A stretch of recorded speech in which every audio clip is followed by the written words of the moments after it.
Welcome guys to my new blog. So आज म र भीम दाई चाहिँ हामी घुम्न जाँदैछौँ। सो आज हामी धिमधिमे लेक जाने प्लानमा छौँ, तर हामी पुग्न सक्छौँ कि सक्दैनौँ। सो हामी एकजना भाइलाई रिसिभ गर्न आएछौँ होइन यहाँ, तर भाइ यहाँबाट चोकमा गइसकेको छ। सो चोकबाट हामी रिसिभ गर्नेछौँ, कोठामा छैन रहेछ।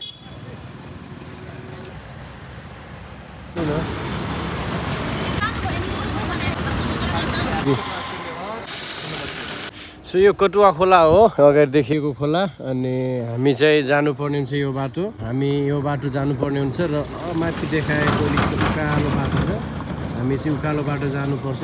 यता गयो भने चाहिँ अलिकति अर्को बाटो गइन्छ। सो हाम्रो ढिमढिमे लेक जानको लागि चाहिँ हामी त्यो अलिकति उकालो देखिरहेछ नि गाइजहरू, त्यो उकालो बाटो जानुपर्छ। भाइहरू चाहिँ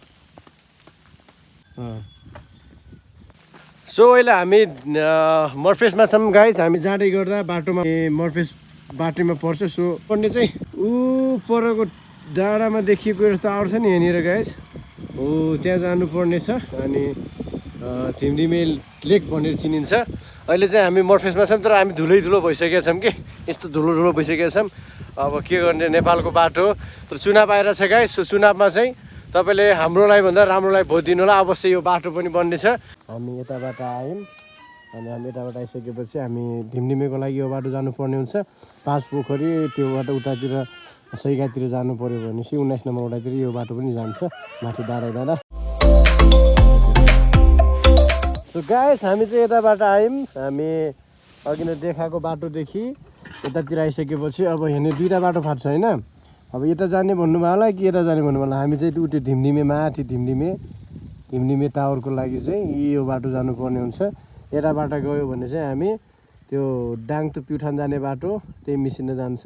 सो हामी धिमधिमेको लागि यो बाटो जान्छौँ गाइज। अप्ठ्यारो देखिरहेको छ, अप्ठ्यारो चाहिँ कस्तो छ, let's try guys. So finally guys हामी धिमधिमेको नजिकै पुगिसकेका छौँ। अनि यो डाँडामा छु म अहिले चाहिँ, एकदमै राम्रो हावा चलिरहेछ होइन, सरर हावा चलिरहेछ, एकदमै मनमा आनन्द फिल भइरहेछ क्या होइन गाइज। अब कति त्यो तल तराईतिर समथरतिर बस्ने क्या होइन, एकदम कहिलेकाहीँ त अब मन माइन्ड फ्रेस बनाउनु भनेर होइन हिँडेको गाइज, एकदमै रमाइलो भइरहेछ। वाउ चिसो हावा चलिरहेछ। अनि यतातिर गाउँ छ, अनि दाईसँग छु म, एकदमै सपोर्टिभ दाई हुनुहुन्छ। सो अनि माथि छ धिमधिमे लेक, नजिकै पुगिसकेका छौँ होइन। अब 2टा भाइहरू चाहिँ अगाडि गइसक्नु भएको छ अघिको बाइकमा। हामी एकछिन नितिर बाइक राखेर बिसाएर हामी चाहिँ भिडियो बनाइरहेछौँ। एकदमै रमाइलो लागिरहेछ। सो तपाईँ आउन चाहनुहुन्छ भनेपछि तपाईँले धेरै फाइदा छ। यहाँ आएपछि के फाइदा छ भन्नुहुन्छ होला, यो बाटोमा अनि यो घोराइदेखि 5 पोखरी जाने बाटोमा, अनि प्लस त्यहाँदेखि मर्फेस डाँडा पनि पर्दछ। त्यसपछि अर्को हल्का यता तल गयो भने चाहिँ घोडदौरा पनि पर्छ। सो अहिले हामी जाँदाखेरि घोडदौराको बाटो जानेछौँ, प्लस मर्फेसदेखि देखिने दृश्य पनि देखाउनेछु।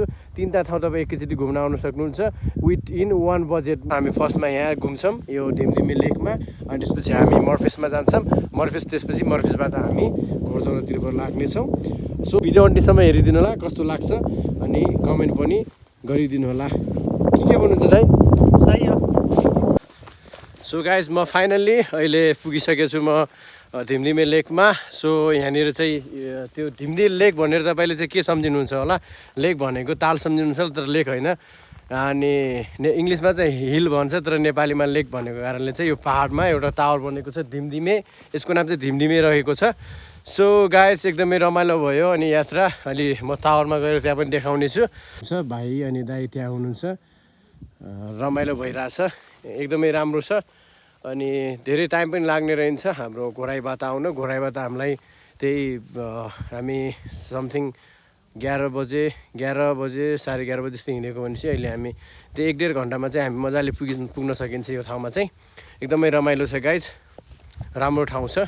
अनि अहिले भन्दा पनि अहिले चाहिँ एकदम सुक्खा सिजन भएको कारणले खासै राम्रो देखिन होला, तर तपाईँहरू लालीग्रास फुल्ने सिजनमा आउनुभयो भने चाहिँ एकदमै डाँडा काँडा तपाईँको लालीग्रास फुलहरू फुलेको देख्न सक्नुहुन्छ। अनि पक्कै पनि लालीगुराँस फुलेको बेला त आउनु सक्दैन होला, किनभने अघिको भ्लग योभन्दा अगाडिको भ्लग तपाईँले हेर्नुहुन्छ भनेपछि अनि मुरुलिया लेक जाने चाहिँ कुरो छ। सो म यहाँनिर चाहिँ आउन सक्दिनँ होला, यता लालीगुराँस फुलेको बेला। तपाईँहरू चाहिँ आउन सक्नुहुन्छ। 1 2 अनि 3 4 मिलाएर 4 जना हामी धिमधिमेमा आएका छौँ। एकदमै कस्तो राम्रो हावा चलेको छ, चिसो चिसो।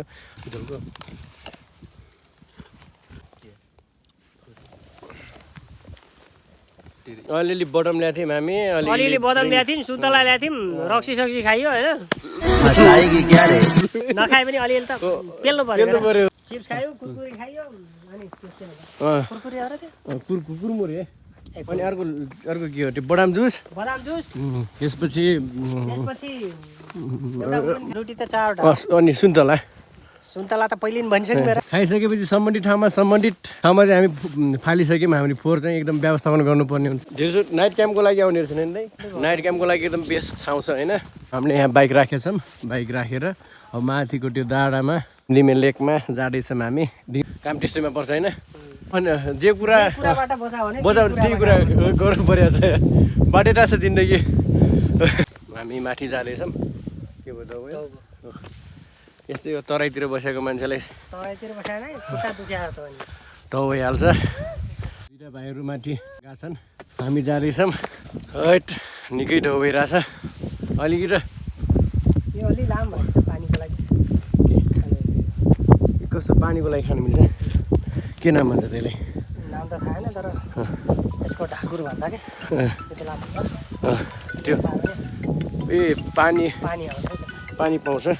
1 2 3 फ्लाइटको छ टावर। थकाइ लाग्यो, एकदमै धाउ छ, तर ठाउँ चाहिँ राम्रो छ नि। यसरी उतातिर हेऱ्यो भने सायद त्यो कुहिरो नलागेको भए देखिन्थ्यो कि राई बजार देखिन्थ्यो।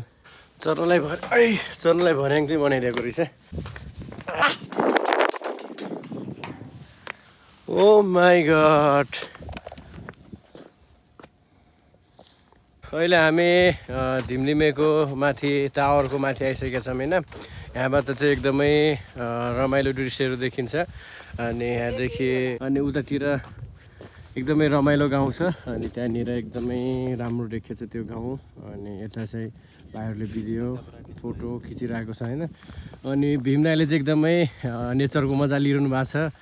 यहाँ पनि एकदमै रमाइलो छ। यहाँदेखि यता पनि डाँडा देखिन्छ, हिमाल चाहिँ देखिन्न क्या नि, यतादेखि डाँडा देखिन्छ। अनि एकदमै शान्तिपूर्ण ठाउँ छ।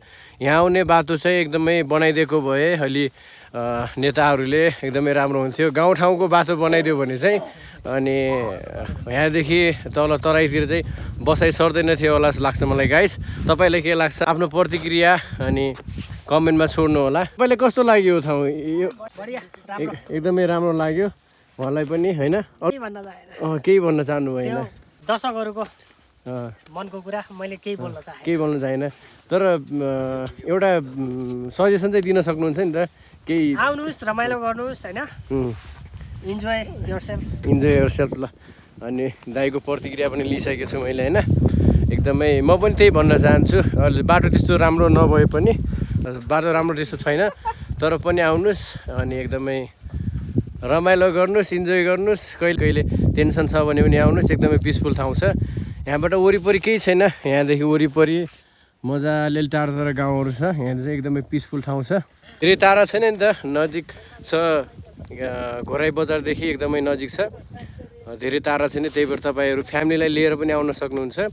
इभन अब दाइभाइहरू कहिलेकाहीँ भेट हुनुभयो भने अब कोही टाढाबाट आउँछ नि त, कहीँ डुलाउनु लैजा भनेपछि यहाँ चाहिँ आउन सक्नुहुन्छ है तपाईँहरू। म चाहिँ सजेस्ट गर्छु तपाईँहरूलाई। हेलो गाइज, तपाईँलाई स्वागत छ हाम्रो सानो युट्युब च्यानलमा। जे सक्नुहुन्छ आफ्नो कमेन्ट प्रतिक्रियाहरू हामीले गर्न नसकेको चाहिँ तपाईँहरूले भनिदिनु होला। त्यसको लागि चाहिँ हामी सक्दो प्रयास गर्नेछौँ सुधार्नको लागि। हाम्रो यो सुन्दर नगर यो ढिमढिमे डाँडा भन्ने ठाउँमा चाहिँ आएका छौँ। ल यति भन्दै चाहिँ हजुरले ल लाइक सब्सक्राइब कमेन्ट चाहिँ गर्न नभुल्नु है। ओ माई गड, एकदमै खतरा हावा चलिरहेछ अहिले। अब हामी यहाँदेखि हेरेर यो यहाँदेखि जति पनि देखिन्छ नजाराहरू त्यो हेरिसकेर अब हामी घरतर्फ जाँदैछौँ। हामी तल जाँदैछौँ, यसरी सिधी बनाएको छ, सिधी बाटो जाँदैछौँ। तर एकदमै दामी हावा चलिरहेको छैन गाइस अहिले त, एकदमै दामी हावा चलिरहेछ झन् मेरो यो ज्याकेट उडाइदियो क्या भनिरहेको थिएँ उडाइदिएर हिँड्छ ओ माई गड एकदमै दामी छ यहाँबाट लालीगुराँस फुल्यो भने चाहिँ यतापट्टि धक्कमक्क लालीगुराँस फुलेको देखिन्छ होला गाइज होइन लालीगुराँस फुले बेला आएको त छैन म अब लालीगुराँस फुलेपछि देखिन्छ जस्तो लाग्छ मलाई उहिले त देखिन्थ्यो रे चिठीमा माया निरालो चोयाले ज्यानै खायो त्यो मायाले ल हामी यहाँबाट जान्छौँ अब बाटोमा अलिअलि भिडियो देखाउने छु गाइस त्यसपछि एकदम ल भोलि बिहान भ्लग आउँछ रोशन भाइले मलाई प्रेसर दिएको छ होइन रातभरि के भन्छ रे एडिट गरेर टक्क भोलि आउनु पर्यो अब घर फर्किँदा फेरि बिच बाटोमा एउटा डाँडा देख्यौँ हामीले ल भिन्दै चाहिँ एकदम थाकिनु भएको छ होइन खुट्टा डुकिया छ अरे सो गाइस अहिले हामी मर्फेस आएका छौँ बङ्गलाचुली गाउँपालिकामा पर्ने रहेछ मर्फेस पनि घोराई उपनगरपालिकामा पर्छ भन्ने सोचिरहेको थिएँ तर होइन रहेछ मर्फेस भनेको बङ्गलाचुली गाउँपालिकामा पर्ने रहेछ सो हामी अलिकति मर्फेसको डाँडामा जाँदैछौँ एकछिन अब तपाईँलाई भनेको थिएँ नि त यो बाटो भएर आउनुभयो भने चाहिँ तपाईँले तिनवटा ठाउँ घुम्न पाउनुहुन्छ यता मर्फेस अनि त्यसपछि धिमधिमे डाँडा त्यसपछि अनि घोरदौरा चाहिँ योभन्दा अझै तल छ त्यो चाहिँ घोरै उपनगरपालिकामा पर्छ र एकदमै राम्रो छ तर नेपालीको बानी चाहिँ अलिकति नराम्रो के भइदिरहेछ भनेपछि अब डाँडामा घुम्न आउँछौँ तर फोहोरहरू चाहिँ यत्तिकै फ्याँकिदिन्छौँ कि जथाभावी त्यहाँनिर सस्तै फोहोरहरू फालेको देख्न सकिन्छ हो भइरहेछ उकालो चढ्नु परिरहेको छ नि त होइन दाङमा पनि धेरै राम्रो राम्रो डाँडा छ तर तपाईँलाई नजिकै पर्छ नि त घोराई बजारदेखि करिब 1 घन्टा 30 मिनट समथिङमा धिमधिमे डाँडा पुगिहालिन्छ त्यसपछि फर्किँदा मर्फेसमा पनि बस्न सकिन्छ त्यसपछि अझै फर्किँदा तल घोडदौरा डाँडा छ त्यहाँ घोडदौरा डाँडामा पनि बस्न सकिन्छ तिनवटा ठाउँ चाहिँ एकदमै घुम्न सकिन्छ होइन यो बर्खा सिजनमा चाहिँ एकदमै हरियो हुन्छ यो डाँडा अहिले डाँडा चाहिँ सुक्खा भएको छ घाँसहरू सबै सुकिसकेको छ नि त सो गाइस अब हामी घोडदौरामा भेट्नेछौँ है त सो गाइस यो चाहिँ घोडदौरा हो सो घोडदौरा यही हो घोडदौरामा चाहिँ नि बस्ने बास पनि छ अनि यहाँको नाइट क्याम्पको लागि अनि रातिबाट यहाँबाट चाहिँ एकदमै राम्रो भ्यू देखिन्छ घोराई बजारको एकदमै राम्रो छ तपाईँहरू आउन सक्नुहुन्छ हामी चाहिँ गएनौँ हामीसँग टाइम छैन त्यसो गाइज तपाईँहरू आउन सक्नुहुन्छ अनि 50 रुपियाँ समथिङ 50 रुपियाँ 100 रुपियाँ टिकट लाग्छ एउटा इन्ट्री टिकट हामी सिधै घर जाँदैछौँ है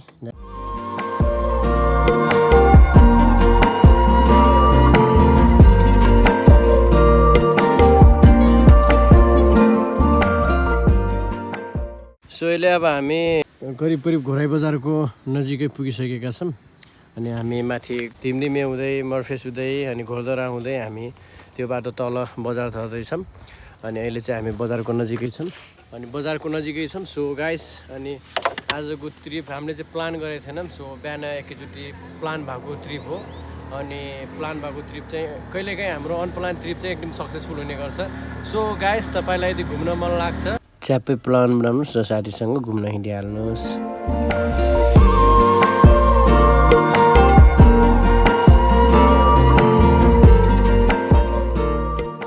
सो फाइनली गाइस म घर पुगिसकेको छु अहिले कति बजे छ 6 बजिसकेको छ अनि म चाहिँ घर आइसकेको छु अनि एकदमै यात्रा 6 बजीको एकदमै यात्रा चाहिँ कठिनपूर्ण भयो एकदमै कठिन भयो धुलो होइन अब एकदमै धुलो छ नि त उठाको बाटो अनि भीमदाई चाहिँ अब घर जानुहुन्छ भीमदाईको एनएस बाइक हो बाइ द वे मेरो एनएस बाइक चाहिँ होइन अनि तपाईँको सपोर्ट तपाईँको मायाले गर्दा मेरो पनि एक दिन हुन सक्नेछ